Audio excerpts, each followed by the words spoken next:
Moi, je vais juste essayer de reprendre maintenant 2 ou 3 outils de perpétuation de ce système colonial.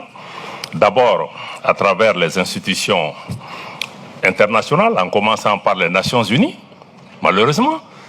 Par exemple, le fait qu'il y ait des statuts de porte-plume qui existent encore au niveau des Nations Unies, c'est une perpétuation d'une pratique coloniale qui met les anciennes colonies françaises sous la France et les anciennes colonies anglaises sous la Grande-Bretagne, pour une organisation qui est censée défendre nous les peuples.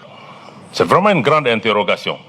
Et pour nos pays, le Mali a dénoncé et a refusé ce système d'avoir un porte-plume parce que nous avons été à l'école, nous pouvons tenir notre plume nous-mêmes, nous avons une voix. Le Mali va désormais parler pour lui-même sur la scène internationale, nous n'avons pas besoin de porte-plume. Ça, c'est un.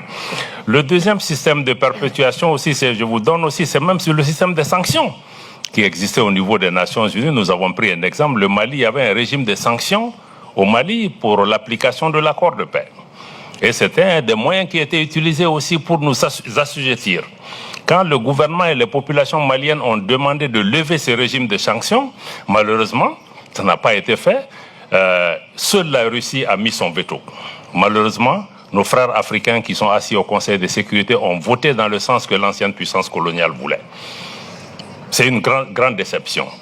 Aujourd'hui, les institutions financières internationales, FMI, Banque mondiale, sont aussi utilisées pour la perpétuation de ce système de domination. Aujourd'hui, la Banque mondiale, le fonds, refuse des financements au Mali à cause de nos choix politiques, parce qu'il y a d'autres puissances qui se cassent derrière pour essayer de nous subjuguer. Et plus près de nous, dans notre région, malheureusement, la CEDEAO, notre organisation régionale que nous avons quittée, est entre les mains de ces puissances pour atteindre les mêmes objectifs. Donc je pense que tout ça, c'est vraiment des sanctions ont été prises contre des pays comme le Mali, même contre le Niger. On a voulu organiser des interventions militaires pour faire plaisir à ces puissances.